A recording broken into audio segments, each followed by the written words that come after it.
GangRadio.com. Take over. Last mission. Final boss mode.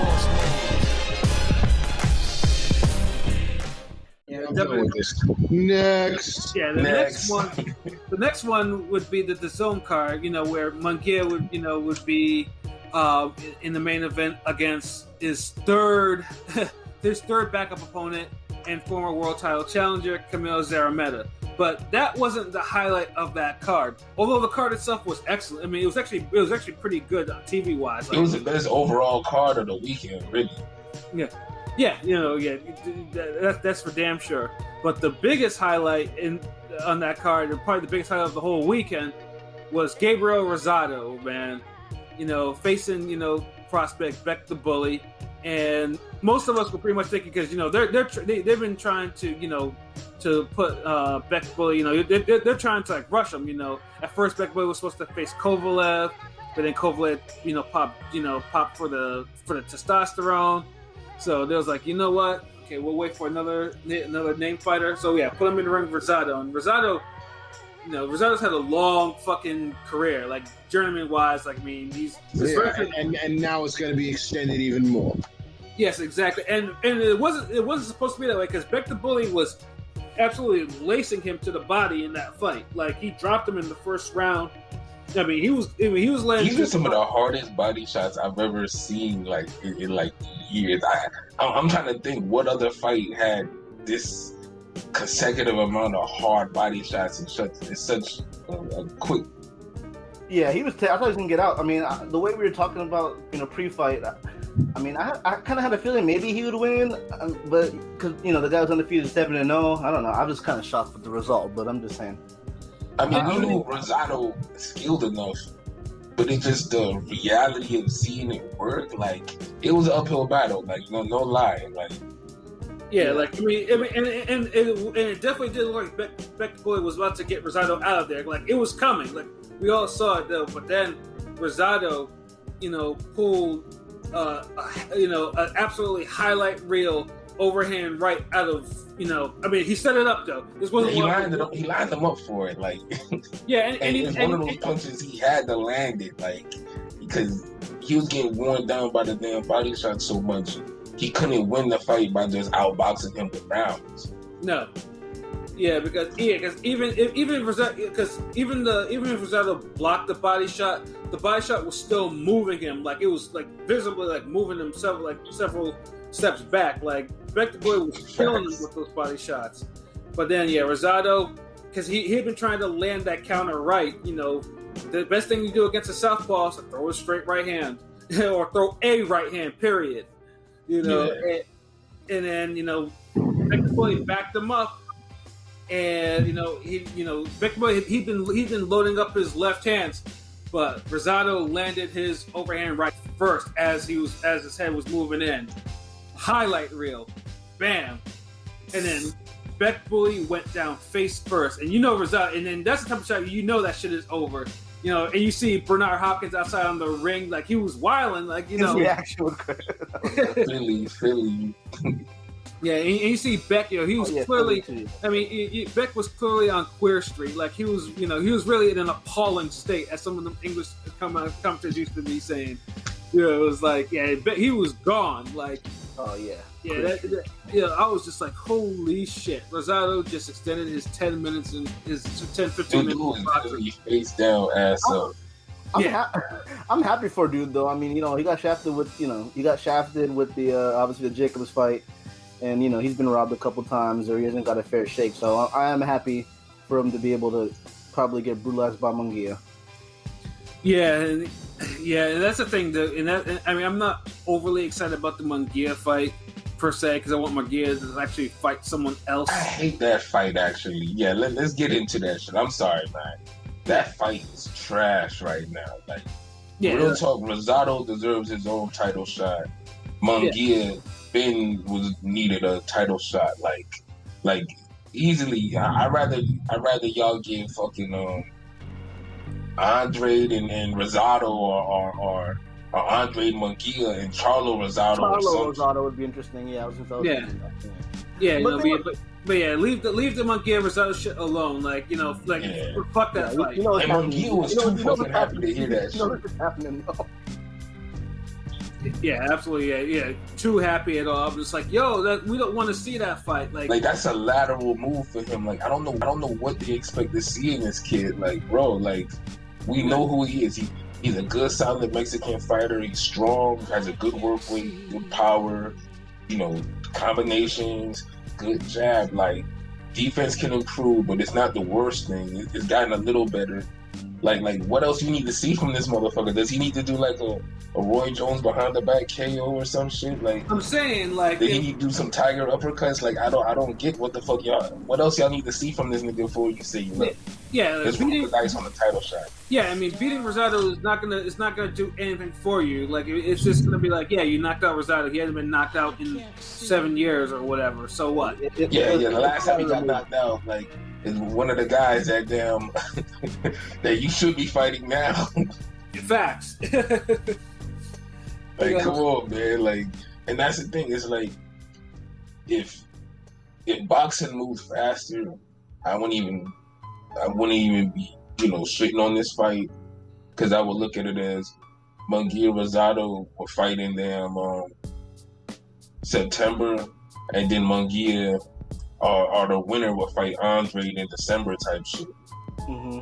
But since these guys fight once and twice a year, you don't want to see a young promising fighter, stuck with big type fights the whole year. Right. Man, and that's what's happening with Munguia. Like, we're gonna be having the Jamal Charlo version of his fight next year come around, where we talk about, oh man, can't believe he went 12 with this guy. Facts. Like I see it happening right now. I was watching the ring walk and I was like, goddamn, like Munguia looks fucking young as hell. I mean, he's 24, but I was like, this kid looks super young. You know what I mean? Like, so maybe that's why he's not really in a rush to fight. You know what I'm saying? I don't know. He does look pretty.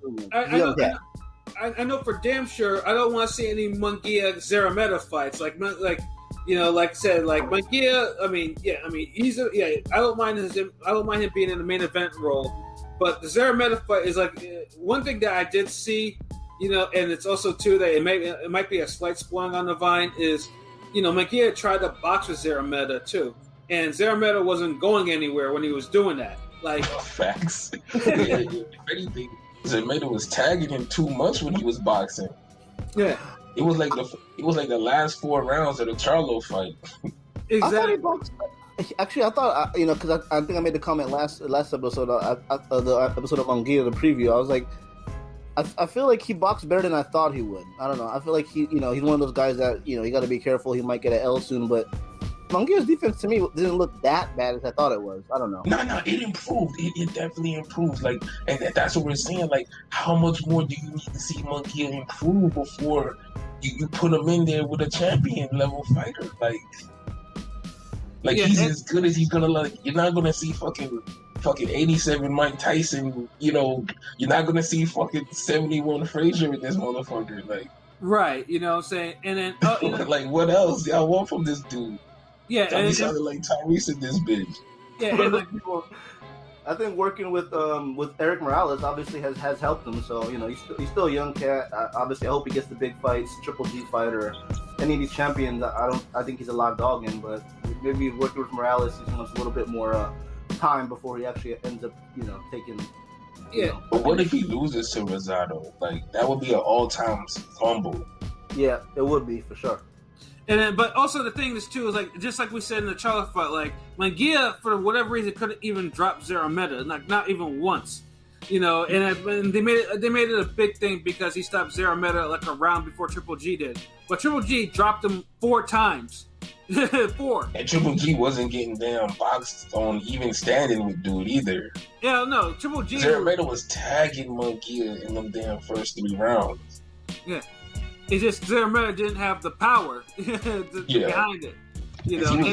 I knew he was going to wear him out eventually. So, but that's the thing, man. Like, you can't be looking like you getting worn out while you wearing them down.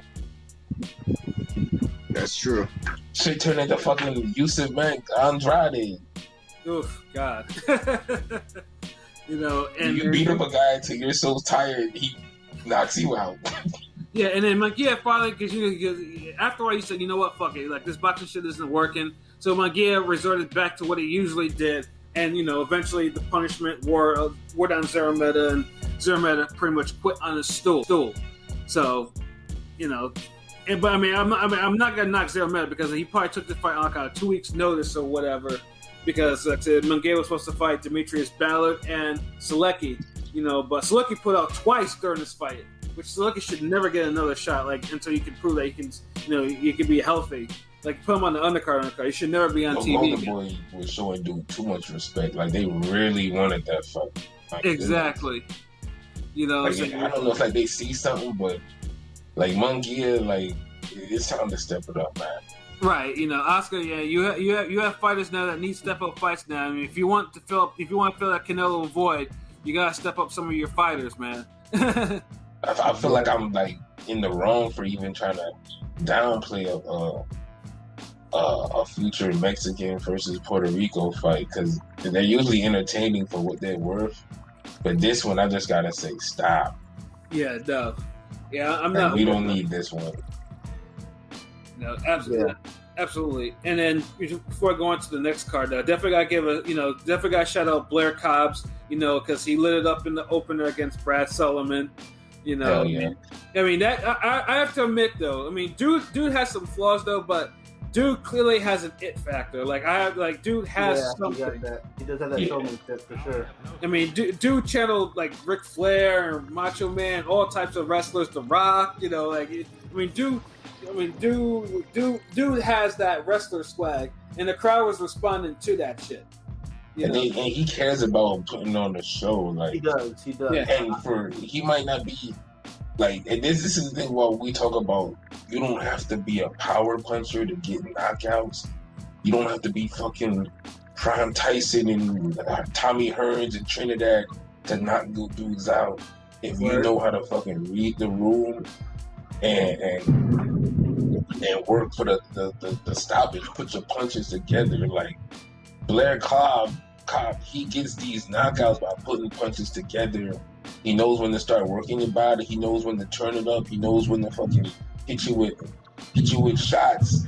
When you're on the ropes, he knows how to double up on shit. Like this is the type of shit that we be expecting from these guys like Shakur Stevenson and Haney and Jamal Charlo. And then when these niggas go the distance, motherfuckers be like, well, he was trying to show off this time. He was doing the greatest hits for tribute for Andre Ward. He was doing this.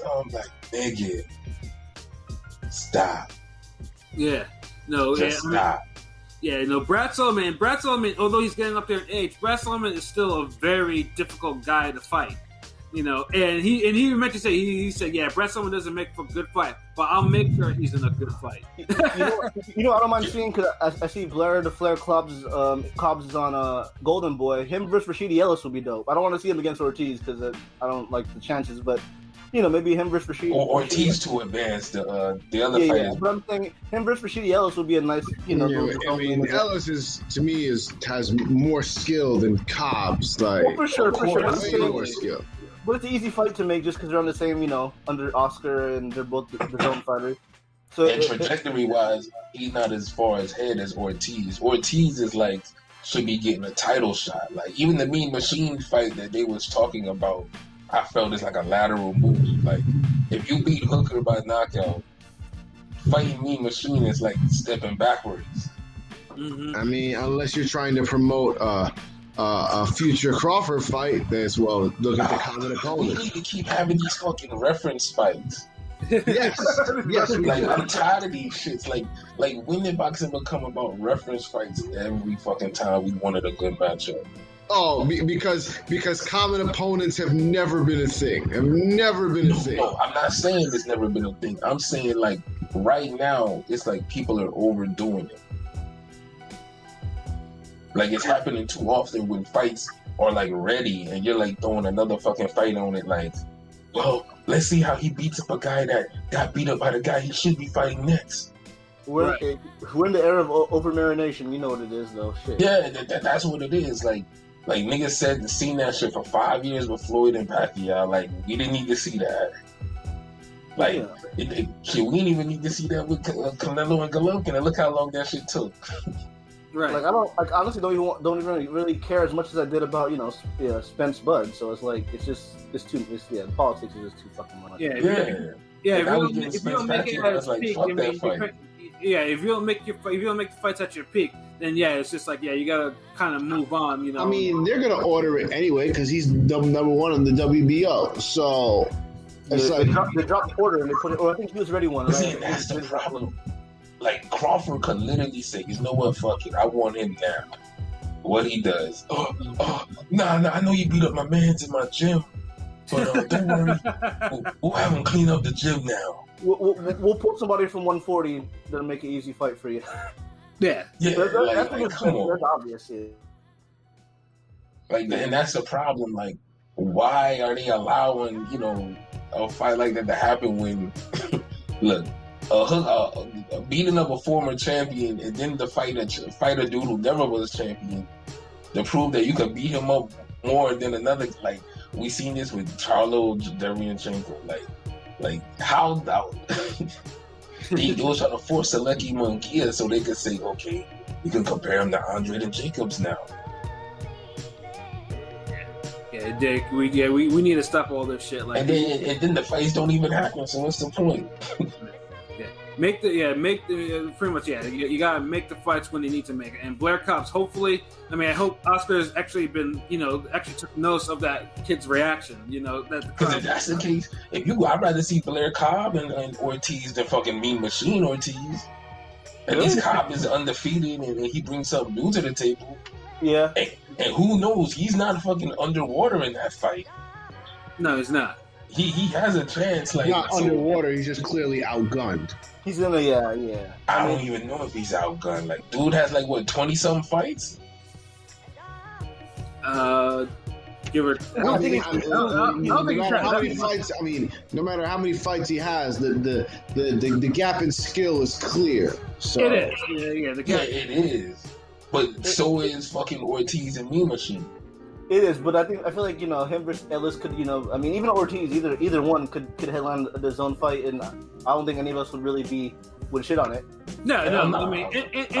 I just want to see new matchups. Like if everybody starts doing the PBC round robin, then shit start getting trashed. Yeah, and then then things become stale, and the division becomes stale if there's too many of that shit going on. We don't need to see one guy fight fucking everybody. Everybody needs to fight everybody. Message. Y'all niggas is trying to literally create a Sean Porter for every division. Like, it don't work like that. Like let some of these niggas share the work. Yep. Fact. It's like y'all got it's like that one guy that worked retail and he just come to work 15 minutes early, stay 30 minutes late, and he fucking cleans up the store and he really kills it. But y'all could have everybody leave on time if they fucking did the same thing. Word. Or just come in time and do their shit. Like that's how this shit looking to me. Yeah, that's real talk there. And then I definitely gotta give props to one more fight. Obviously the women's fight, Esparza and Zamora. Like that was actually a pretty damn good fight. And again, it's one of those fights where you do wish it was 3 minutes for real, because like those two went at it for those 10 rounds. Like especially that's a damn good fight. Yeah, especially that was the best women's fight for the weekend. Yeah, absolutely, for sure. Yeah, definitely more intense than the other one. Which we'll get into shortly. But Esparza, she won a very close decision and then took the WBC Women's Flyweight title. So hopefully, Esparza is always in some good fights. Like I said, the Esparza super bad fight, where they outshined Canelo and Kovalev, will always have a special place in my heart. You know what I'm saying? That shit was a damn good fight. That was a brawl, but like LB said, overall the Golden Boy card shined. Even if it didn't have like the name power, I mean, it had an upset which got onto Sports Center with Rosado. You know, like I said, I mean, it like I said, every fight kind of flowed from top to bottom. So yeah, definitely salute. You got your 12 round. You got your distance war. Mm-hmm. You got your showcase fight. Yep. And the showcase fight was competitive. You got your main event. Yeah. Beat down, which was competitive. Right. You got the upset. Prospect alert. Like you got everything you wanted in a boxing card. That Golden card.